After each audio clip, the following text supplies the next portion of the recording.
Hi, I'm Jonas from Whole Body Chiro. In this video, I want to run through an exercise program to build core strength. And it's going to be isometric exercises, which means that you're not moving, you're just maintaining a stable position. And the reason for that is that it's the safest. So when you have a really sore back and you start to move and load those joints in different positions, as you move, that's often when the injury happens. So early on, say that you've had a really acute episode, you've been leaning over in taldic posture, you're only just starting to stand upright, being able to move a bit more freely again, and now you want to build core strength to avoid this happening again. At that point, I find many people think that, I need to train my abs and start to do crunches. That movement can aggravate the back. You're better off doing isometric holds. And also, when you're talking about core strength, the core is the core of your body, everything. So it's not just the front, you will do the back and the sides as well. I find the sides are the most commonly missed one.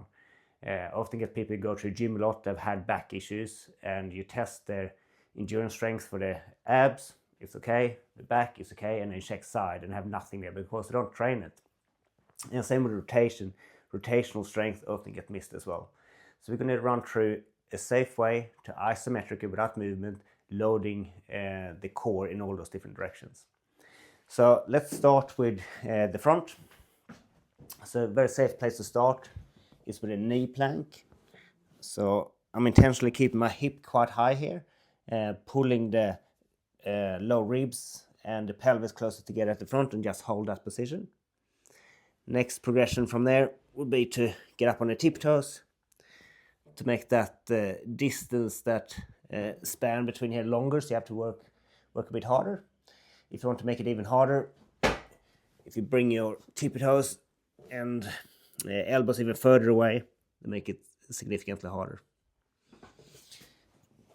You can do a similar thing facing the other way with a hollow hold. So here you want the small of your back pushed into the ground surface. So I'll bring my knees up, curling the pelvis back, getting that firm support onto my vertebra, and then just holding here as a starting point. If I want to make it a bit harder, bring my arms up, or even start to bring the legs further away until you get into full hollow hold. But the important thing throughout all of it is to keep the small of back contact with the ground surface. If you're starting to lift off, you're basically at risk of pinching the lumbosacral junction. So here, as the pelvis tips away like that, the back of the spine gets pinched. So you want to avoid that. So that covers the front. Next up, let's look at rotation. So I quite like the tail of press here. So using rubber band standing to the side of me. The attachment point is to the side. So from here, pressing my arms out, and the rubber band wants to pull me into rotation that way. So I'm resisting that isometric contraction of the core. I can either do presses or just hold it. And do the same both sides. Some other options, similar to what we did before with a plank and that. Just bringing opposite arm and leg out for a bird dog. Trying to keep the torso stable. Some of it you might say here that you said it's going to be isometric exercises, no movement. So I'm moving my arms and legs, but the trunk is stable. I don't want to allow, as I lift that leg, for the pelvis to drop down or having instability or movement in the trunk. The trunk is isometrically contracting, just stabilizing here. If you want to make it more challenging in rotation, you can bring the arm and leg out to the side and back. Then you get more of that rotational twist between the two as you're lifting the opposite arm and leg. You can do a similar thing with dead bug. So here the same as with a hollow hold, keeping the pelvis rotated back. Push over that spinal model to not get that pinch with the sacrum meets the low back. So from here, opposite arm and leg, reach out. You can start sort of at 45-degree angle, and as you get stronger, you can reach further out. Once again, if you want to get more of that torsional force, you can bring the arms and legs out to the side, back in.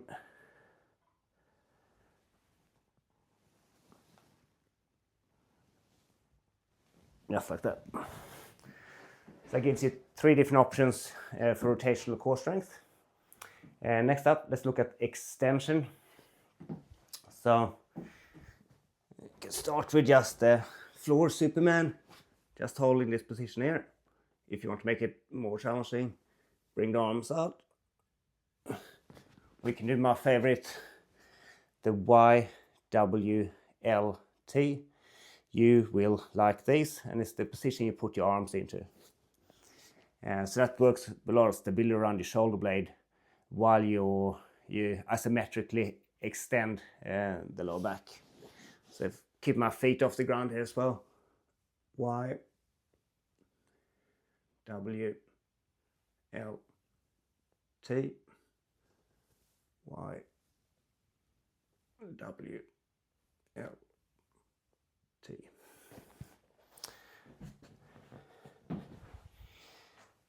Now, my favorite piece of machinery for lower back strength is this one. Back hyperextension machine, or Roman chair. You can find them on Amazon for 120, 150 Australian dollars. Yeah, so it's not that expensive, and they're packed down fairly small, so it's a good thing to have if you have had ongoing back issues. So here, so 45 degrees, just holding that to challenge my back and stop me from sort of collapsing forward. My hands up here, make it a bit more challenging. If I wanted to, with time, like just hold it in neutral is a good starting point. But I will challenge slightly different muscles in slightly different way if I start to bend forward.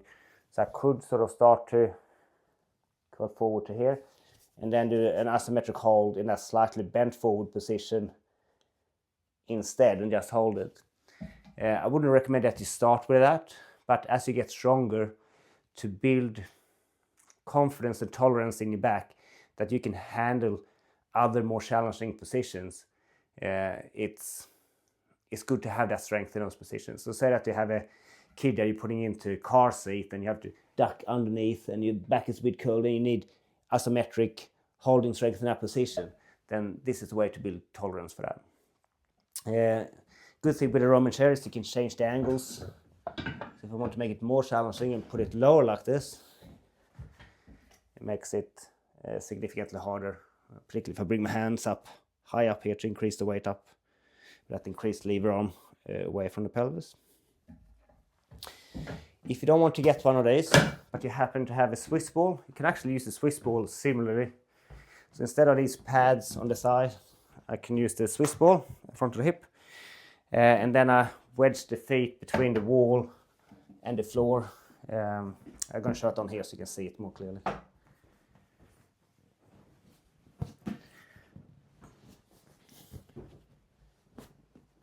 So here, just maintaining that position there.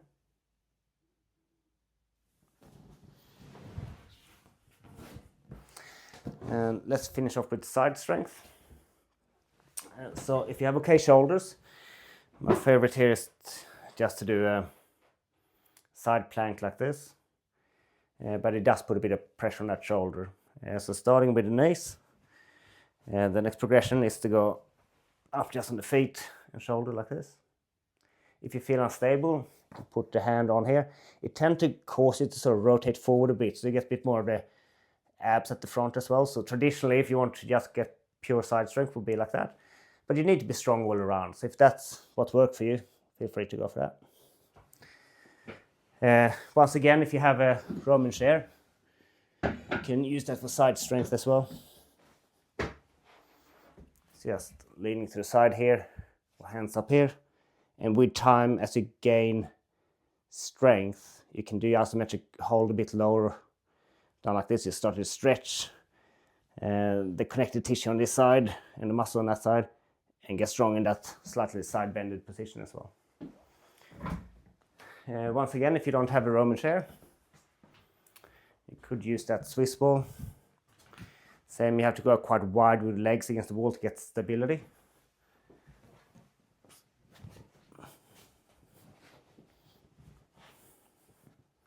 So that's side strength here. So you can hold this for 10 seconds and then build it up to say 40 seconds, even 60 seconds, but you don't want to keep the positions for too long, because if you're losing endurance strength and start to lose the correct position, particularly early on, you start to load the joint in a compromised position, you can aggravate it and hurt it further. So you're better off doing a little bit less time, but do more rounds, or do it twice throughout the day, so say morning and afternoon, so constantly activating those muscles, getting them switched on, so they can stabilize you. And as you build strength and confidence in your back, you won't be as chronically tight, freaking out trying to sprint and guard, and you can just switch on and off as needed. But yeah, once you have had an acute back pain and you want to build this endurance strength, Isometrics is a great place to start. So try it out and good luck.